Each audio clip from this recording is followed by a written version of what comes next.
Hi, this is Regeline Sabat, also known as Gigi. You're listening to Walk With Me podcast. My guest today is Thecia Jenkins. She's an independent trainer and coach, and also she has been featured in the Oprah Winfrey Network reality show, The Book of John Gray, as an expert on sexual violence. Welcome to the show, Thecia.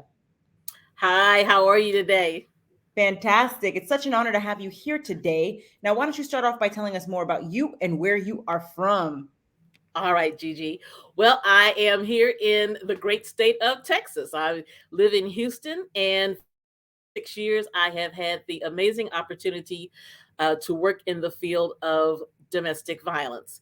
Uh, my work has been around uh, providing training for law enforcement officers, healthcare providers, and those in social services, as well as the healthcare. And my role is working with professionals so that they can be able to recognize, respond, and refer survivors of domestic and sexual violence for services.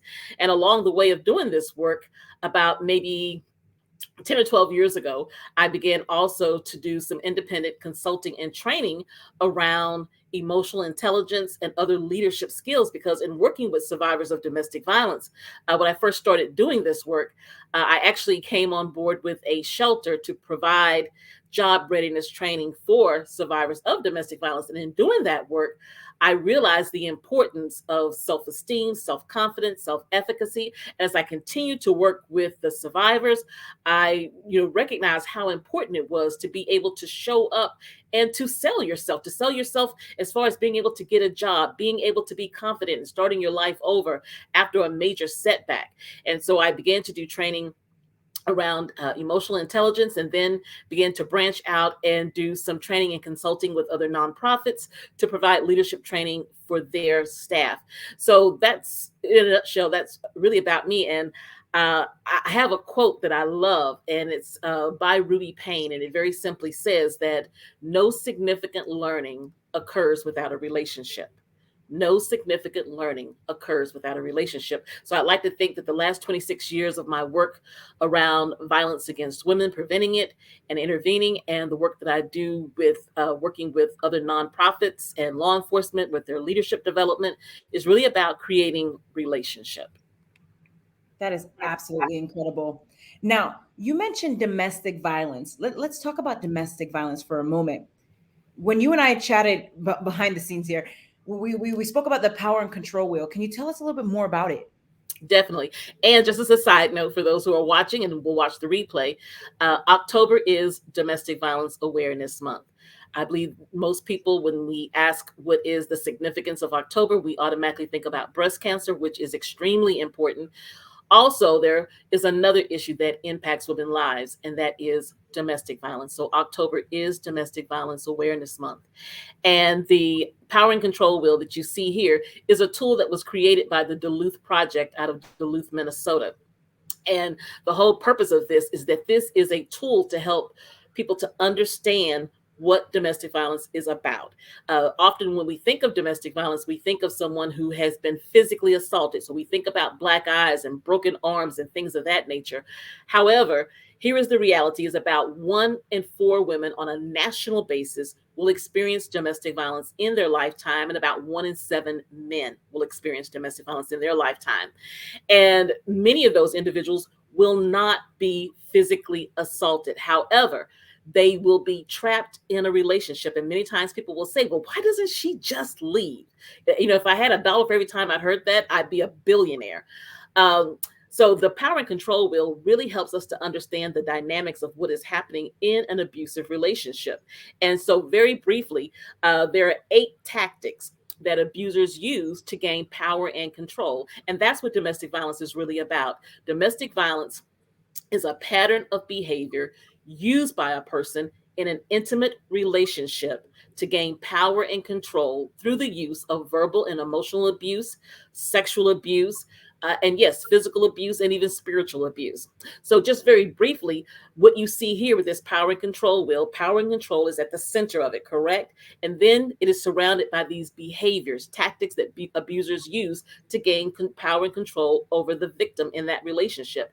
What those things are is Verbal and emotional abuse, constantly telling someone, well, I don't care if you are the CEO of a company, you're still stupid. You know, if people really knew who you were, they wouldn't even let you operate on them. And I'm very clear about using these examples because I want to dispel the myth that domestic violence is about individuals who live in poverty. Domestic violence is an equal opportunity provider. Here in Houston, about 3 or 4 years ago, there was a physician, actually a surgeon, who was killed by her abusive partner when she tried to leave him. And she was world renowned as a surgeon. So that verbal and emotional abuse, where a person is constantly being denigrated and just having bad things said to them. So that's verbal and emotional abuse. Isolation is another tactic that abusers use. And with isolation, that's where the abuser does things to take the victim survivor away from family and friends, such as maybe saying, your parents have never liked me, so no, we're not going to go over there for Thanksgiving. I think you're having an affair with your father. Yes, I can't tell you how many times I've heard that. So that the survivor then stops hanging out with family and friends. Why? In order to keep the peace at home. So very slowly, they begin to lose a support system. Then we have intimidation. And intimidation is where the abuser may simply just give them a look. Yeah, like that. And or maybe throwing something against the wall. There's the movie on Netflix now, Made. There's several incidents where this movie really highlights the verbal abuse and the intimidation that happens in a relationship. So imagine having a conversation with your partner, and all of a sudden they throw maybe a glass against the wall, almost hitting you. That instills fear. So intimidation. So the survivor stays in that relationship because of an unspoken fear. Using children. Many times the abuser will tell the victim survivor that if you leave me, that I will get full custody, or I'm not going to work. And time again, I can't tell you how many times I've seen this, where the abuser may actually stop working, and maybe if they do work, they get paid, quote unquote, under the table so that they don't have to pay child support. They do that so that what the victim survivor will come back to them. So using children. Economic abuse, what we know is that 99% of all survivors of domestic violence experience economic abuse. So what does economic abuse look like? It means that for that person who maybe makes $50,000, $100,000 a year, that they may only see 10% of that pay, because what their partner has their check direct deposited to their account, and they're given an allowance. And yes, in 2021, it does happen. It could look like your partner opening up credit cards in your name. So you think you have an 800 credit score. And when you finally leave the abuser and try to go out on your own to get your own apartment, get your utilities hooked up, you find out that you have a credit score of 350. And you're like, how did that happen? Well, who else knows your social security number, probably knows your passwords? Your partner. Because again, domestic violence is about intimate partner violence. So that is a form of economic abuse as well. Male privilege, and this will was created in 1984. And so definitely when we talk about domestic violence, it is predominantly about men's violence against women. Are men abused? Most definitely, most definitely. However, male privilege is the whole idea that and many times society reinforces this. I remember the first client that I worked with in 1996. She was a young woman, about 25, had two children under the age of 4, I believe. And she had left her partner. It had become physical, and she ended up in this shelter. And as I was working with her to help her find a job, she had never worked because he had not allowed her to work outside the house. Again, that's isolation and the economic abuse. And so she said, Miss Jenkins, I've been trying to find a job and I can't find anything. I have no work experience. I have only a high school diploma. And she goes, I don't know what I'm going to do. She says, the only jobs that I have been getting calls back on are going to either be in fast food or retail. And I said, okay. I said, that's a start. And she says, well, the only problem with that is that because I'm just being hired, that I'm being asked to work the closing shift. Get off work until like 10. Well, that was fine too. However, the shelter that I was working in, we provided childcare. However, childcare ended at 7 o'clock, as most childcare centers do. And so, trying to help her brainstorm. And finally I said, well, your mother or your father, I said, would they be able to provide childcare? And she goes, I'm not sure. And I said, well, why don't you ask them? And so she came back a couple of days later and she looked at me and she was in tears and she said, I'm going to have to go back to him. And I said, so tell me a little bit more about that. She said, Miss Jenkins, my mom says she can't watch my children. Now, you may be thinking, well, what mother wouldn't watch her grandchildren so her daughter could go out and work? Well, her mother, I believe, loved her daughter very much. However, what her mother told her was that, look, you are married to a man. He has a good job, he has good benefits. You live in a beautiful 2-story brick home. You're driving a luxury SUV. If you leave him, someone else will live in that house, someone else will drive that car. You just got to learn how not to make him angry. That's just the way marriage is. Supporting male privilege. And that still exists today in 2021. So male privilege. So why does she not leave? Because society is saying is that if you have a male partner who is taking care of you, then you should stay and just learn how not to make them angry. Now, the flip side of male privilege is what we call decision making privilege, recognizing that there are women who are also abusive and want power and control in relationships. And that usually happens when she may have maybe significantly older than him, or she makes more money. So basically, she's taking on that patriarchal role in the family. So that is that. And then there is what we call coercion and threats. Coercion and threats. And that's when the abuser says things like, well, if you leave me, I'm going to kill you. If you leave me, I'm going to kill the dog. And I'm here in Texas. And so we have adopted laws around getting orders of protection that protect pets. Why? Because we were finding that pets were at risk, because that was part of that coercion and threats, that if you leave me, I'm going to kill the dog, I'm going to kill the parakeet, things of that nature. Also, again, who knows the most about you? Your intimate partner. So your intimate partner knows that maybe if you embezzled money from the company, or you stole money, or whatever the case may be.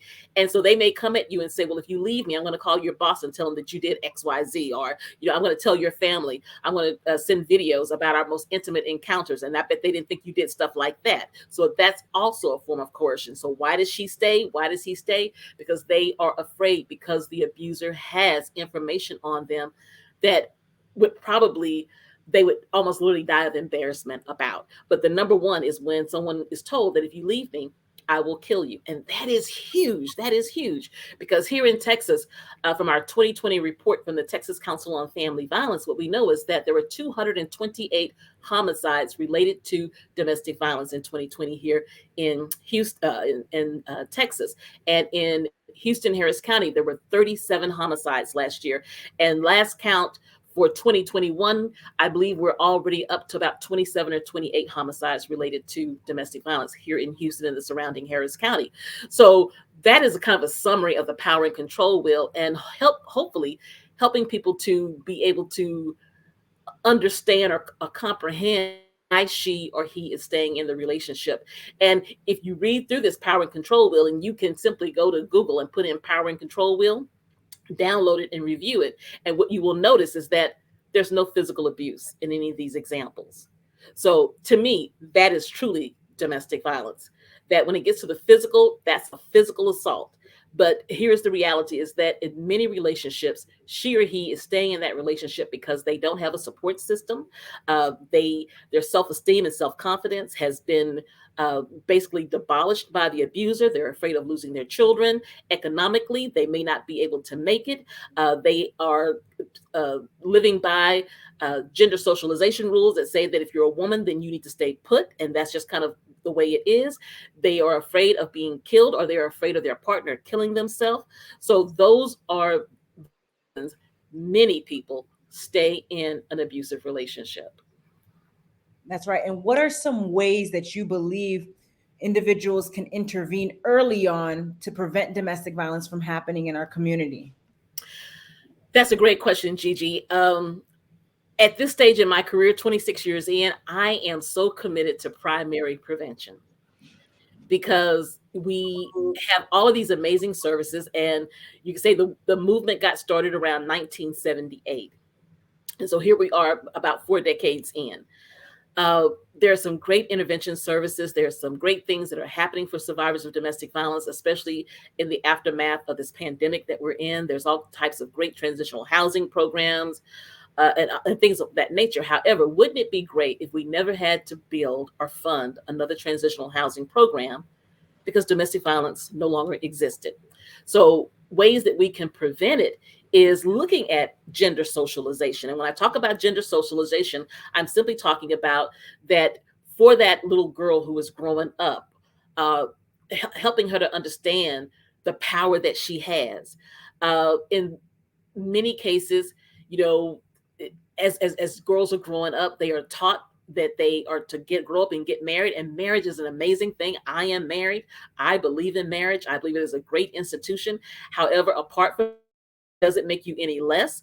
What I also know at 26 years doing this work for that sector of women who are financially dependent upon their male partner is that encouraging women into STEM careers, science, technology, engineering, and math. So very often what we know is that by the sixth grade, girls are no longer called upon for the most part in their science and math classes. And so encouraging young women to go into careers that will open doors for them to have higher paying salaries.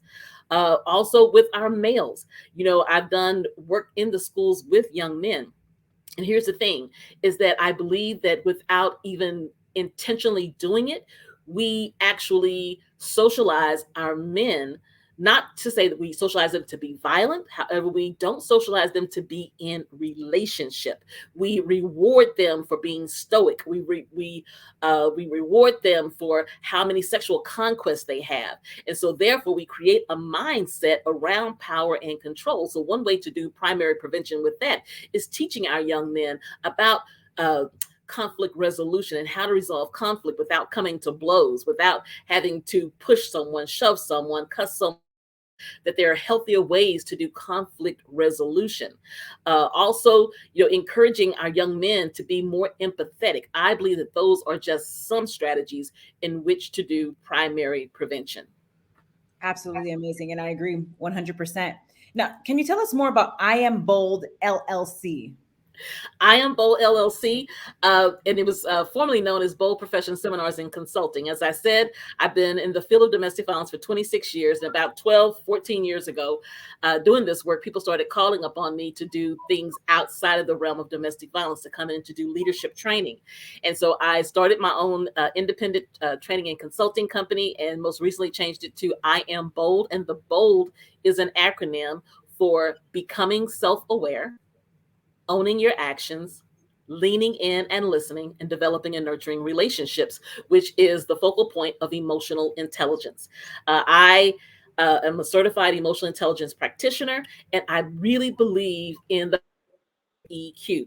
And to me, EQ, in my own words, is basically just good old essential skills and common sense, which seems to have left the room a few generations ago. And so when we talk about emotional intelligence, we're talking about a set of emotional and social skills that determine how we perceive ourselves, which is self awareness, how we handle challenges, how we cope with challenges, and how we're able to read other people so that we can have more effective communication and interaction with them, and then developing and nurturing relationships. And so that is how I came up with my acronym. So I am encouraging, and through my training and coaching, I'm encouraging people to be bold professionals. I'm encouraging them to be bold law enforcement officers. I just recently did a 2-day training with our local sheriff's office, and have been doing some ongoing work with them for law enforcement officers, wanting them to be more emotionally intelligent, especially in uh, atmosphere that we're living in. And so when I'm asking people to be bold and encouraging them to be bold and challenging them, I'm challenging them to be self-aware. Know what you bring to the table. Know what your triggers are. Know, learning to be authentic, learning to show up as your best self, knowing yourself. Secondly, by challenging their actions, that's about learning to be resilient. It's about learning to respond versus react. And it's about being optimistic, okay? And it's about not having an amygdala hijack. And I don't know if people know what the amygdala hijack, but in our brain, there's something about the size of an almond, and that's where all of our learning and our memories are associated.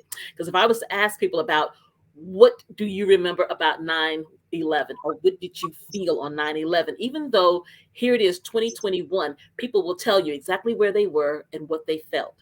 Why? Because that's the amygdala. And many times we associate events. So let's say that if I uh, here's an example. Many times when your supervisor says, "Come to my office," what do most people think when the supervisor says, "I need you to come to my office"? They're in trouble.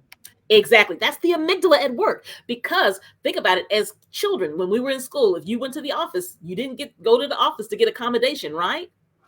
And Right. so your boss says, "Come see me," and now it's like they're gonna let me go. They're gonna furlough me. This pandemic is it's going crazy. I'm not gonna be able to send my kids to college. And so you begin to act some kind of way. So you walk into the office already on the defense, being able to go,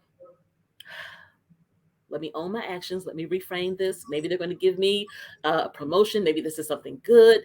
It doesn't necessarily mean it's bad. So that's learning how to own your actions. The third part about leading in and listening, that's about developing the skill of empathy, meeting people where they are. And that's so important. I want to encourage people, especially for those who are in leadership, to consider thinking about a trauma informed workspace, because we've all been traumatized for the last 19 months, just in light of everything that's going on around us. And the power of empathy is powerful, powerful. And then that last part, the develop and nurture relationships, that's about embracing diversity, embracing different points of view.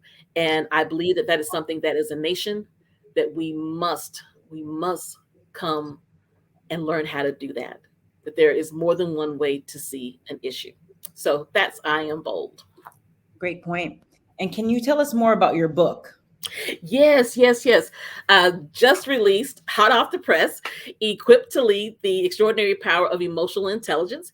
And co wrote this book with my mastermind partner, Mike Lejeune. It was actually his brainchild together. And it is a collection of uh, chapters about just different scenarios, and at the end of each chapter there are questions. So this is actually a workbook. It is a book and a workbook. It's an opportunity to actually do reflection, which is such a big part of emotional intelligence. It's about learning to say, okay, maybe I didn't handle that situation as well as I could have, or man, I did a really good job on that. And how can I amplify that? How can I do more of that? And more importantly, how can I teach my team to do that?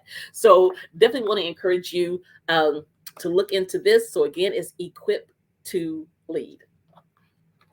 Absolutely amazing. Now, can you tell us your why that keeps you going? Oh, wow, Gigi, that's a good question. Recently here in Houston, 2 days ago, there was a story that broke, and I don't know if most people are familiar with it right now. A 15-year-old boy made a call to law enforcement, called 911. 15. When law enforcement got there, what they found was this 15-year-old young man and his 10-year-old brother and 7-year-old brother, and the remains of his 9-year-old brother. These four boys, three boys and one corpse, uh, had been in an apartment for the last past year. And I'm trying to figure out how that happens. Um, that and working with survivors and working with service providers, part of my why is that I want people to be able to tap in to that part of them that says, I know there's greater, I know there's better. Because my thought and my prayer for that 15-year-old boy, his 10-year-old brother, and his 7-year-old brother, that in spite of the trauma that they've endured for the last 12 months as the world kept going, is that they have a greater. For that woman or that man who has lived through an abusive relationship, I want them to know that there is a greater. For that law enforcement officer who goes to call after call after call and thinking, am I making a difference? I want that law enforcement to know, officer to know there is greater. For that healthcare provider who has been with us through these last 19 months, I want them to know that there is greater. And here's the reality, though, is that so many times we get so caught up in surviving, whether we are the profession we've chosen or the abuse that we have seen or the home that we grew into, that we get so busy surviving that we lose sight of who we are, that self-awareness piece. We begin to allow what has happened to us to define us. So what keeps me going is that I want to encourage people that there is greater and that the greater is you. Amen. And how does your faith have an effect on your life? Everything, absolutely everything. Um, One of my stand on scriptures is very simply Jeremiah 29:11. And I know that no matter what happens to me, that his thoughts are good, and that there's an expected end. And that's hopefully when I am coaching someone, I am leading a training session, is that by the end of that session, they know that no matter what I've been through, no matter how hard this job is, no matter what I've seen in my life, that there is greatness. I just have to hang in there. Amen. Hang in there. Very powerful. Now, what is your best advice to the audience for walking with purpose and living a life of happiness? Well, I'll be transparent and say I'm still working on that, Gigi. However, I know that what's gotten me to this point in my life is um, recognizing that no matter what I've gone through, that the purpose of it is greater.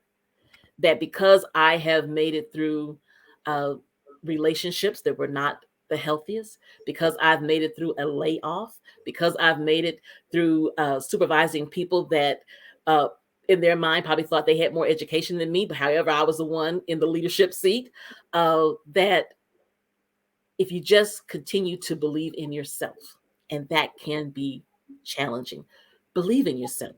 And here's one thing that I often have coaching clients to do is that I will have them to do a personal audit or a professional audit where they actually go and they write down everything they have achieved, because sometimes we got to remind ourselves just how great we are. So that's a tip I would leave is do a personal or a professional audit. That if you are at a place in your career, you're thinking, well, I just don't know if I have it anymore. I don't know if this is what I want to do. Do that professional audit, because we lose sight of the things that we have accomplished because again, we get caught up in surviving versus living. Amen. Very powerful. Believe in yourself. Now, where can the audience find you? I am on all social media. I'm actually on LinkedIn. So just simply put in my name, Thecia Jenkins, and I will come up. Also, my website is theciajenkins.com. Awesome. Ladies and gentlemen, make sure to check out Thecia at theciajenkins.com. And Thecia, thank you again for being a guest on Walk With Me podcast. You have a blessed day. You too. Thank you. You're welcome.